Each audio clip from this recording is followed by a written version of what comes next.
तो जय श्री कृष्ण सभी को, स्वागत है आप सभी का मेरे चैनल पे। और आज की हमारी वीडियो होने वाली है एक टेक्सचर आर्ट पे। जी हाँ, आज मैं आपको एक टेक्सचर आर्ट करना सिखाऊंगी कि हम कैसे कर सकते हैं। तो texture art basically normal art नहीं होती है। इसमें जो भी हम चीज़ें बनाते हैं वो टेक्सचर्ड होती है, यानी कि वो उभरी हुई होती है। मैं आपको एग्जाम्पल दिखा देती हूँ। तो ये हमारी टेक्सचर आर्ट, और इसमें जो आपको फिशेस दिख रही होंगी, आप देख पा रहे होंगे, ये काफ़ी उठी हुई है, तो इसे बोलते हैं टेक्सचर आर्ट। तो आज हम बनाना सीखेंगे टेक्सचर आर्ट। और टेक्सचर आर्ट कई तरह की होती है, तो जो आज मैं आपको सिखाऊंगी ये इसका एक टाइप है। इसी तरह से बहुत सारे अलग अलग तरह की टेक्सचर आर्ट होती है जो कि मैं आगे आपको बताऊंगी। और आज की क्लास में मैं आपको इसके बहुत सारे टिप्स एंड ट्रिक्स भी बताऊंगी जो कि यूजुअली हम नहीं फॉलो करते हैं। हम डायरेक्ट बस आर्ट करना शुरू कर देते हैं। अगर आप प्रोफेशनल आर्टिस्ट भी हो तो भी आप वीडियो देख सकते हो, क्योंकि बहुत बार ऐसा होता है कि हम कोई भी आर्ट बनाते हैं और वो प्रोफेशनल नहीं लगती है, वो काफ़ी ज़्यादा नूब लगती है, यानी कि ऐसी लगती है कि किसी अनप्रोफेशनल इंसान ने बनाई है। बट अगर आप पहली बार भी ट्राई कर रहे हैं तो भी बहुत सी ऐसी चीज़ें हैं जो कि इस आर्ट को एक नॉर्मल आर्ट से प्रोफेशनल आर्ट में कन्वर्ट करती है। तो उसके लिए बहुत सारी चीज़ें होती है जिसका ध्यान रखना होता है, तो आगे हम उसी के लिए ही बात करेंगे। दूसरी चीज़, अगर आप बिल्कुल न्यू हैं आर्ट में तो भी आप ये आर्ट अपने बच्चों के साथ, अपने घर में अगर कोई बहुत ही बड़े बूढ़े भी, आप उनके साथ भी टाइम स्पेंड करने के लिए कर सकते हो। बिलीव मी, ये बहुत ही अच्छा और बहुत ही कामिंग एक्सपीरियंस रहेगा आप लोगों के लिए। मैं आपको सजेस्ट करूंगी कि वीकेंड्स पे अपने बच्चों के साथ ये ज़रूर ट्राई करें, अपने ग्रैंड पेरेंट्स के साथ ट्राई करें अगर आप हैं घर पे तो। और अगर ग्रैंड पेरेंट्स से अगर वो फ्री रहते हैं तो अगर उनके साथ आपको टाइम स्पेंड करना है तो उसके लिए बहुत ही अच्छा ऑप्शन है। फ़ोन वोन साइड में रखो और कुछ अच्छा करो, अपने वीकेंड्स को आर्ट के साथ स्पेंड करो। तो चलिए शुरू करते हैं।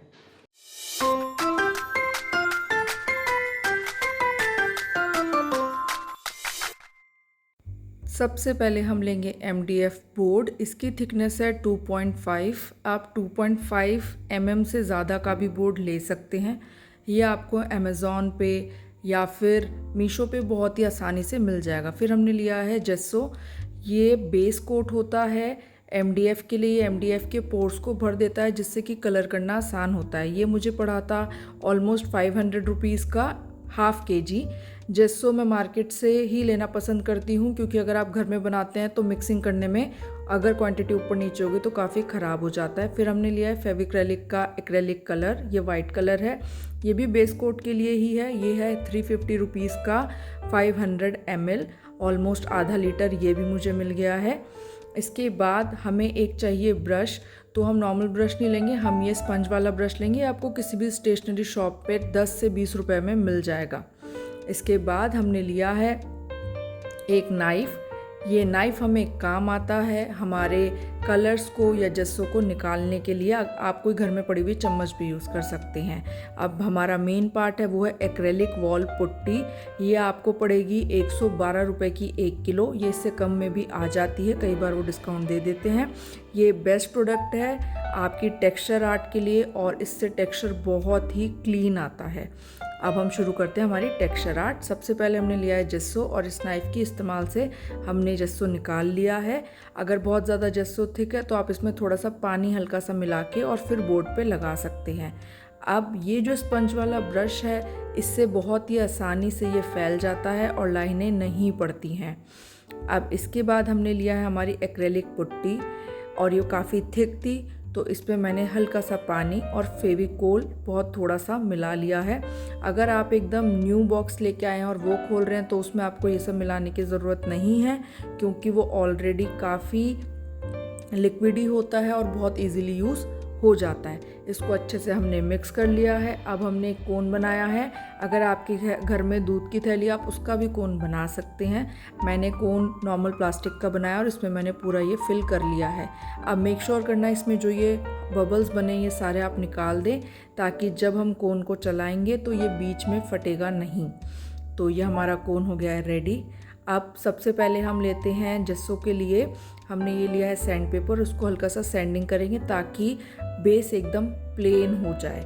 और जैसे इसको हम सैंडिंग कर लेंगे, कोई भी टिश्यू पेपर लीजिए और टिश्यू पेपर से अच्छे से इसे क्लीन कर लीजिए। और ये जो हमने साइड से निकाल लिए हैं इसके सारे, ग्रेन्यूल्स। अब ये हमारा रेडी हो गया है। अब हमेशा आपको जो पेंसिल ड्रॉ करने के लिए यूज़ करनी है वो आपके पेंसिल कलर्स होने चाहिए, और आप येलो या ग्रीन कलर यूज़ कर सकते हैं। इससे क्या होगा कि जब आप इस पे कलर करेंगे कोई और, तो येलो या ग्रीन कलर में मिक्स होके वाइट कलर बहुत ज़्यादा डिफरेंस नहीं लेके आएगा। अगर आप पेंसिल यूज़ करेंगे तो वो ब्लैक कर देता है। अब कोन को आप काट लीजिए। हम थोड़ा मोटा ही इसको काटेंगे क्योंकि हमें इनको फिल करना है। अब कोन को आप सबसे पहले आराम से चला के देखिए कि ये कैसा चल रहा है, और अगर आपको थिकनेस समझ आ रही है तो आप उतना ही थिक रखिए, इसे और ज़्यादा थिक करने की ज़रूरत नहीं है। बट आपको किसी भी पॉइंट पे लगता है आपको ज़्यादा थिक करना है तो आप बहुत थोड़ा और बहुत छोटा ही काटिएगा, क्योंकि अगर आप ज़्यादा काट लेंगे तो आपको दूसरा कोन बनाना पड़ेगा। अब इसको हमने अच्छे से देख लिया है, हमारा कोन बिल्कुल परफेक्ट है। अब हो सकता है आपसे बनाते हुए कुछ गलती हो जाए, तो मैं आपको बताऊंगी कि आप अपनी गलती को कैसे सुधार सकते हो। तो अगर आपसे गलती हो रही है तो कोई बहुत बड़ी बात नहीं है, डरिएगा मत। हम इसको बहुत ही सिंपल स्टेप से सही कर सकते हैं। अब जैसे कि मैंने ये देखिए, ये मेरा सर्कल गड़बड़ हो गया है, तो अब इसके लिए मैंने अपना लिया है नाइफ़, जो इससे पहले मैं यूज़ कर चुकी हूँ, और नाइफ़ से आप उसी समय बस इसे हटा दीजिए। बस ये इतना इजी है, इतनी ज़्यादा आपको टेंशन लेने की ज़रूरत नहीं है। कहीं पे भी कुछ गड़बड़ हो रही है बस उसे हटा दीजिए, और वहीं से कोन से दोबारा से आप स्टार्ट कर लीजिए। तो ये मैंने यहाँ पे वेव्स बनाई हैं, ये वेव्स को टेक्सचर दिया है। अब इसके बाद हमने मछलियों को फिल करने के लिए इसके छेद को थोड़ा और मोटा कर लिया है, और अब मैंने मछलियों में अच्छे से एक्रेलिक पुट्टी को भर दिया है।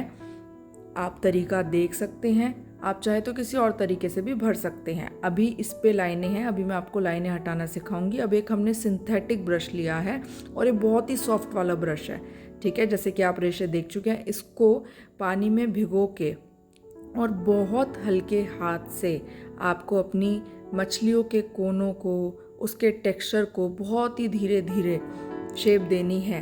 क्योंकि मैं इसमें एक्सपर्ट हूँ तो मैं बहुत ही जल्दी कर पा रही हूँ। आप चाहें तो एक समय पे सिर्फ एक ही फिश में एक्रेलिक पुट्टी भर के और उसे उसी समय ही ब्रश से सेटल कर लें, क्योंकि जब तक आप दूसरी फ़िश पे पहुँचेंगे और अगर आपने सारी फ़िशेज़ एक साथ भर दी हैं तो हो सकता है कि बाकी फ़िशेज़ सूख जाएं। तो ऐसा रिस्क ना लें। अगर आप फर्स्ट टाइम ये कर रहे हैं तो एक फ़िश को एक बार में ही फिल करें और ब्रश को फिर गीला करके उसको उसी समय ही अच्छे से शेप दे दें। अब आप देख सकते हैं ये पूरी पानी के साथ ही मैंने इसको शेप दिया है। ब्रश बहुत हल्के हाथ से चलाना है, ब्रश को थोड़ा भी ज़्यादा दबाव नहीं डालना है, वरना एक्रेलिक पुट्टी उसी जगह से दब जाएगी। आप देख सकते हैं ये धीमे धीमे मैंने पूरा कर दिया है। ये बहुत ही नाजुक काम है, तो हाँ टाइम लेगा, लेकिन उसके बाद ये ऐसा दिखेगा। अब ये सूखने के बाद आपको इसमें दिख रहा होगा छोटे छोटे क्रैक्स आ गए हैं। अब ऐसे में आप क्या कर सकते हैं, आप एक्रेलिक पुट्टी लीजिए, उसमें थोड़ा ज़्यादा पानी मिलाइए और ब्रश से फिर से एक और बार आप इस पर एक कोटिंग और कर सकते हैं। पर मैं इसको अभी कोटिंग नहीं कर रही हूँ क्योंकि मैं आगे इसको एक्रेलिक कलर से ही भर लूँगी। अब दोबारा से सैंड पेपर लेके अगर कहीं कहीं से आपकी फ़िश की शेप सही नहीं है तो आप इससे उसकी शेप को एकदम सही कर सकते हैं। मैं सैंडिंग सारी फ़िशेज़ की कर रही हूँ क्योंकि मुझे इनके ऊपर का टेक्सचर एकदम प्लेन और बहुत ही मखमली सा चाहिए, तो इसके लिए सैंडिंग बहुत सही रहता है। मैंने सारी फ़िशेज़ को कर लिया है और इसके बाद ये सारे जो कॉर्नर्स पे आपको पार्टिकल्स दिख रहे हैं इनको अच्छे से निकाल लीजिए, क्योंकि अगर ये कलर करते समय रह गए तो ये टेक्सचर को ख़राब करेंगे। तो अब ये क्लीन हो गई है, हमारी सारी फ़िशेज़ को मैंने अच्छे से क्लीन कर लिया है। अब इसके बाद हम स्टार्ट करेंगे इस पर हमारी फ़र्स्ट कोटिंग। तो फर्स्ट कोटिंग के लिए हमारे पास जो एक्रेलिक कलर था हमने वो लिया है, और उस एक्रेलिक कलर में हम पानी नहीं मिला रहे हैं क्योंकि ये ऑलरेडी काफ़ी लिक्विडी होता है, तो इसमें आपको पानी मिलाने की ज़रूरत नहीं है। बहुत ही आराम से और हल्के हाथ से आपको इसे करना है, और मेक श्योर कीजिए आप थोड़ा ज़्यादा क्रैक्स पे ज़्यादा कलर लगाएं ताकि क्रैक्स को वो फिल कर दे। अगर आपको एक कोट में संतुष्टि मिलती है तो अच्छी बात है। अगर आपको लगता है कि अभी भी काफ़ी कमी रह गई है तो आप दूसरा कोट भी लगा सकते हैं। मेक श्योर करिए कि आप साइड्स को भी कलर करें, क्योंकि बहुत बार हम साइड्स को भूल जाते हैं, जिसकी वजह से हमारा जो आर्ट पीस है वो प्रोफेशनल नहीं लगता है।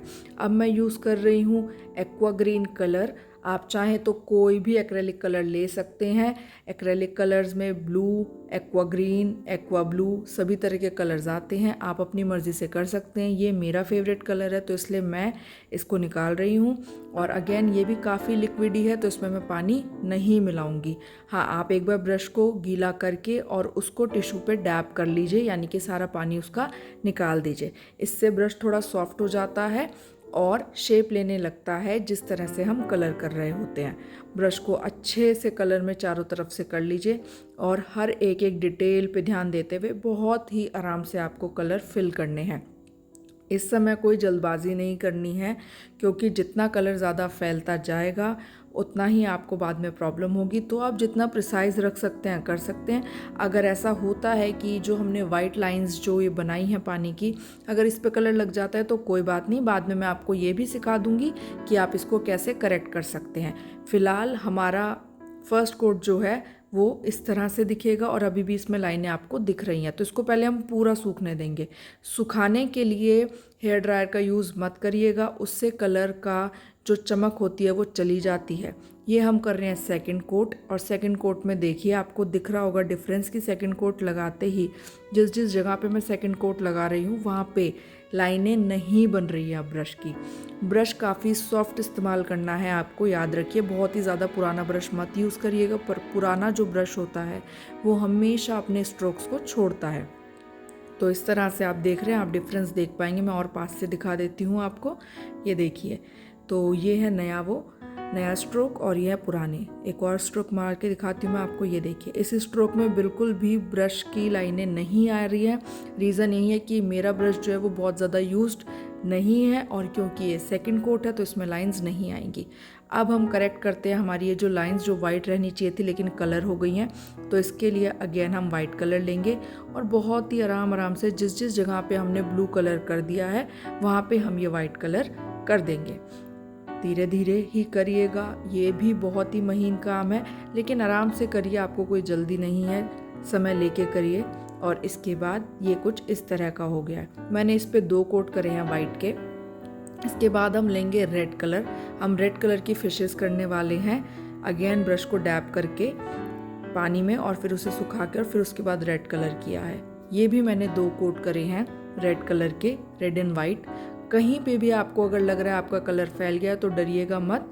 अगर रेड पे वाइट कलर फैल गया तो दोबारा से रेड कर दीजिए, वाइट पे रेड फैल गया है तो वाइट दोबारा से कर दीजिए, पर कलर सूखने के बाद कीजिएगा। अब हमने लिया है ब्लैक कलर और ये हमने लिया है पेन जो कि डॉट के लिए होता है, और इससे हम बनाएंगे आइज़। इससे आइज़ बनाना काफ़ी इजी होता है। आप एक नॉर्मल ब्रश से भी आइज़ बना सकते हैं, बट क्योंकि मेरे पास ये अवेलेबल था तो मैं इससे ही बनाऊंगी। इससे काफ़ी सटीक और काफ़ी प्रिसाइज आइज़ बन जाती हैं, क्योंकि ये डॉट आर्ट के लिए होता है। तो मुझे सिर्फ डॉट्स लगानी है फिश की आइज़ दिखाने के लिए।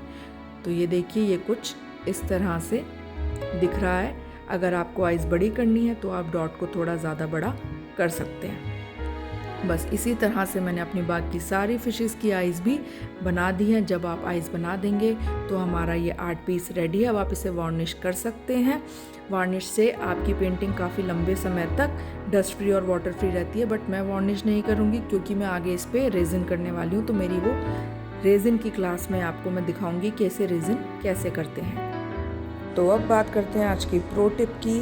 तो जब आप इस तरह का आर्ट वर्क करते हैं तो जिस भी सरफेस पे आप कर रहे हैं उस पे कलर्स लग जाते हैं या रह जाते हैं, इसके लिए हम लेंगे रबिंग अल्कोहल। ये आपको किसी भी केमिस्ट शॉप पे मिल जाएगा। ये बॉटल छोटी में भी आती है, तो आप इसको 50 से 100 रुपये में ले सकते हैं। सिर्फ एक क्लॉथ पे या टिश्यू पे इसे थोड़ा सा डाल के और इस तरह से साफ़ कर लीजिए। आपका सरफेस बिल्कुल क्लीन हो जाएगा और ये आपकी किसी भी फर्नीचर की या टेबल की चमक भी ख़त्म नहीं करेगा। तो आज आप भी ट्राई कीजिएगा ये आर्ट वर्क और ज़रूर कमेंट में बताइएगा कि आपको कैसा लगा।